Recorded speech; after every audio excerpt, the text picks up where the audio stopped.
Merhaba arkadaşlar.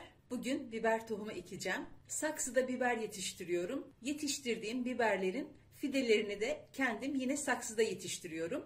Şubat sonu, Mart ayı ve Nisan başına kadar domates, biber, patlıcan gibi tohumların tam da ekilip fidelerinin yetiştirilebileceği bir dönemdir. Tohumlarımı ekmek için saksımı ve toprağımı hazırladım. Saksımın içine 1/3 oranında bahçe toprağı, 2/3 oranında da hazır bitki toprağı koydum. Hazır bitki toprağına biraz bahçe toprağı ekleyince toprağın su tutma oranı daha yüksek oluyor. Bu da toprağın hemen kurumayıp fidelerin daha güzel gelişmesine yardımcı oluyor.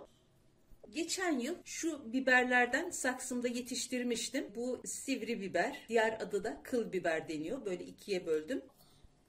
O yetiştirdiğim biberlerden bir tanesini böyle kuruttum. Şimdi onun tohumunu çıkarıp saksıma ekeceğim. Bir de burada yine saksıda yetiştirdiğim bir acı biber çeşidim vardı. Onun da tohumundan biraz buraya aldım. Bu tohumdan da çok az şöyle şu kısma ekmeyi düşünüyorum. Şimdi saksımı böyle önüme alıyorum.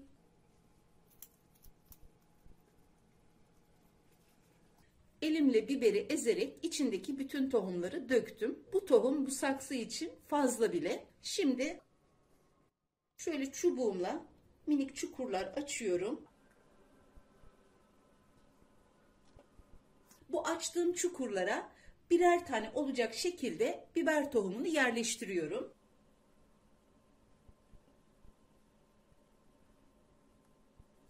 Elimle tohumların üzerini şöyle hafifçe kapatıyorum. Bu kısma da şu acı biberlerden ekeceğim. Toprağa can suyunu vereceğim. Yumuşak bir şekilde toprağı sulamak gerekir. Saksımı suladıktan sonra tohumların çimlenebilmesi için saksının bulunacağı ortamın en az 20 ile 25 derece arasındaki bir sıcaklıkta olması gerekiyor. Aynı zamanda güneş gören bir pencerenin önüne konması gerekiyor. Bu şartlar sağlanmazsa çimlenme olayı gecikir. Bir an önce çimlenmesi için onu oda sıcaklığında ve güneş gören bir camın önüne koyacağım. Bu aşamada ekstra bir gübre, herhangi bir şey vermiyorum. Sadece su vereceğim. Üzerini de kapatmayacağım. Çünkü oda sıcaklığında olacağı için çimlenme hızlanacaktır. Toprağını kurutmamaya gayret edeceğim. Toprak kurumadan düzenli sulayarak tohumların çimlenmesini bekleyeceğim. Tohumlar çimlendikçe, büyüdükçe aşama aşama sizlerle de paylaşmaya çalışacağım. Merhaba arkadaşlar. Biber tohumlarını ekeli tam 10 gün oldu. Ektikten bir hafta sonra yeşermeye başladı. İyice belirginleşmeleri için birkaç gün daha bekledim. Bu boya geldiler. Bunlara artık su püskürtmüyorum. Çünkü bu minik fidelere su değsin istemiyorum. Sadece su vererek ve güneşte tutarak büyümelerini takip ediyorum.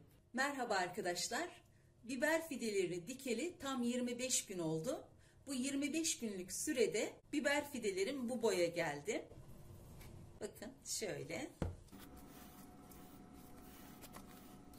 Biber fidesinin şaşırtma dediğimiz aşamaya gelmesi, yani dikilebilir aşamaya gelmesi için tohumdan çıktığında o ilk çıkan 2 yaprak dışında şu geniş yapraklardan da 4 tanesi çıktığında ve bir 10 santim boyuna geldiğinde, hatta bazen 10 santim boyuna gelmesine de gerek yok, artık dikilebilir seviyeye gelmiş demektir.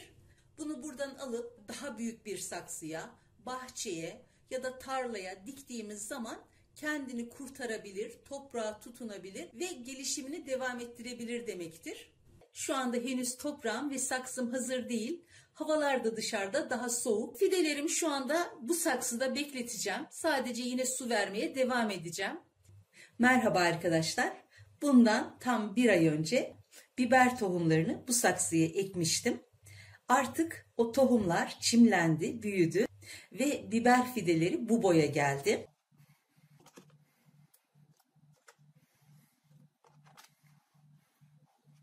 Bu süre içinde sadece güneşin önünde tutup su verdim. Herhangi bir gübre kullanmadım. Güneş ve su, saksıdaki toprak fidelerin bu boya gelmesi için yeterli geldi. Daha fazla bekletmeyeceğim. Saksılarımı ve toprağımı hazırlayıp yeni yerlerine dikeceğim. Dışarıdan fide almanıza gerek yok. Kendi fidelerinizi bu şekilde yetiştirebilirsiniz.